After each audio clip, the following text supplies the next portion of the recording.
Okay, hello, here we are with another episode on supplements. Today we are going to be talking about immunity boosting supplements, or some of them. I'm just going to be tackling vitamin C and vitamin D today. There's other things you can take to boost your immunity, but I just want to keep this bite-sized because otherwise A, I'll never get around to it, and B, I think it's probably easier for you guys to digest in small chunks too. So let's start vitamin C because it's the easiest. So hopefully this isn't new. Vitamin C has long-standing studies, research showing that it boosts your immunity. It is shown to reduce the duration of a cold. And specifically, it has been shown to reduce the chances of getting a cold if you are an athlete. And it's interesting, the evidence isn't that clear on general population, but I think that's perhaps because general population is quite hard to track and put within a study. But you know, the storyline goes this way. Athletes have something known as exercise-induced immunity suppression, and this is kind of well known. If you're doing bouts of hard, intense exercise, your immunity suffers as a result. But similarly, general population will have levels of immunity suppression because of work stress, family stress, anxiety, or even exercise if you happen to be exercising. And so I think that the same argument should apply to general population. So if athletes benefit from it because they have exercise induced immunity suppression, so would in theory general population if they have suppressed immunity because of any of the things that I mentioned. So it makes a lot of sense to supplement with vitamin C. We're just going to go straight with how much to take of this. It kind of depends on you as a person. So if you're the type of person who is catching a cold every 5 minutes, if you got snotty kids or you work with kids, and you know they're bringing home all the bugs, then you do well to supplement. If you're currently unwell, then it makes a lot of sense to up your vitamin C. If you're the type of person who's really worried about COVID, for example, it would make a lot of sense to up your vitamin C. The suggested dose, again, the sort of regular recommendations are really quite low, but many physicians would now say if you're one of the type of people I mentioned and you think you need to supplement vitamin C, then you should take as much as you can tolerate. So if you're unwell, take as much vitamin C as you can tolerate before getting digestion issues. In fact, I should say GI issues. It's not so much digestion, but what normally would happen is you end up with loose stool, perhaps diarrhea, nausea. And then back off, you know, and go back to a slightly less dose. You want to be taking this spaced out during the day, so don't just try to take 5 tablets at a time. You're most likely to get these GI issues if you are taking more than, let me look it up, 2,000 milligrams at once. So that's the level that you should not exceed. Can you take too much of it? No, actually, you will. It is water-based, so you will simply secrete it out. If you have too much vitamin C, but you will just wee it out. But of course, if you have any other medical complications, it would be well to talk to your doctor before taking big doses of vitamin C. So there is some evidence that vitamin C can interfere with how much iron you store within your body. So that's the sort of thing that you should be aware of. But these are not issues that are relevant to normal healthy people. If you've got a specific iron condition, it's something to be aware of. Is there anything else I need to say on vitamin C? Nope. That covers it. Vitamin D. Love it. Vitamin D is my favourite vitamin of all the vitamins. As you know, vitamin D is produced by the skin when it is exposed to UV light. However, because of course we A, live in Britain, B, spend most of our time indoors, C, even when we are outdoors, we are covered in hats and gloves or sunblock. And so there is a lot of, there's a really large number of physicians who are now thinking that this population is really quite deficient in vitamin D. And so therefore it makes a lot of sense to supplement.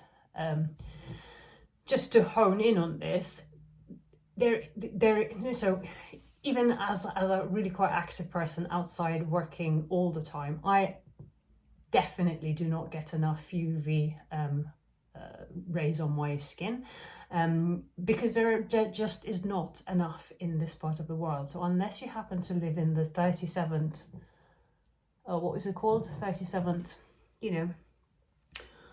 not latitude, not longitude, latitude or longitude, I don't know. Do you know the equator plus a little bit up and down from the equator? So Malta, yes, counts. You can get enough sun UV light in the winter from Malta, places like Sicily, southern Spain and Portugal. But even central Spain, northern Spain, you just simply do not get enough UV light in the winter, full stop. So it really is quite, I'm going to try not to go on a mini rant here. It is really quite outrageous that we're not getting a lot more guidance to supplement on vitamin D. There is a lot of evidence that suggests that it is really quite critical in keeping your immune system healthy. And I mean a lot, but still, the UK government recommends extremely low dosage, and this has not changed in the last couple of years, despite COVID ravishing some of our immune systems. So, okay, I'm going to go on a mini rant. Do you know how much money pharmaceutical companies, let's say Pfizer, do you know how much money Pfizer makes out of vitamin D? Fuck all.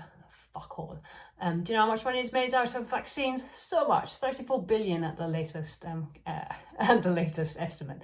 So there is not a lot of money in vitamin D. It is cheap as chips to make. Everyone can make it and everyone can sell it. And call me a cynic, but I said, this is at least one of the reasons why there isn't a whole load of push to get people to supplement vitamin D, because there's not any money to make out of it. Okay, mini rant over. What is vitamin D good for? Apart from your immune system, it is also really vital for healthy bones, strong bones, because it is implicated in the absorption of calcium. It is also really important for your central nervous system. I think that those are the main ones. Let's move on. But the key really is its immunity boosting features. Okay, so now that hopefully I've convinced you that everyone should be supplementing with vitamin D, how much should you take on it? And there's again a really wide range on this one. So you got your government down here saying you should take 400 international units of vitamin D. Now, international units, or IU, is literally just a unit created to be able to explain and compare vitamins. So that's what that IU stands for. So 400 is what the UK government says we should be taking. And the upper limit, so the tolerable intake level, is suggested to be about 10,000 international units, right? So we've got 400 and 10,000, which is considered to be your upper range. Many of the studies that show benefits to your immune system or bone formation, blah, blah, blah, are talking about doses in between 2,000 and 4,000 international units. And so I suggest that your dosage should be somewhere between those two numbers. The pills I take are 2,000 international units, and they're by Nutri Advanced, available on Amazon. And I will take roughly 1 or 2 per day of those, depending on whether I remember and just generally, they're little chewables. Sometimes I take them just because they taste nice. So yeah, that's I'd probably reduce it a little bit when in the summer when I got less layers on, and because my skin is quite dark, it tends to absorb UV light a little bit better. Anything else I need to say on this? Yes, actually, when you're buying your supplements, there are two types of vitamin Ds. One is known as vitamin D3, and this is the one you should be looking out for. The other one is going to be known as either vitamin D or vitamin D2. It's cheaper, but it is probably less effective, less easily absorbed or metabolized by the liver in a method that I don't even pretend that I understand. But when you're looking for this, you should be looking for vitamin D3. The other thing to mention is that vitamin D is a fat-soluble vitamin, so you should ideally take it with some fats, which is either with a meal that includes fats, like hummus or oils or whatever, or another supplement that goes really well with vitamin D3 is your fish oils, which we will be talking about in the next episode.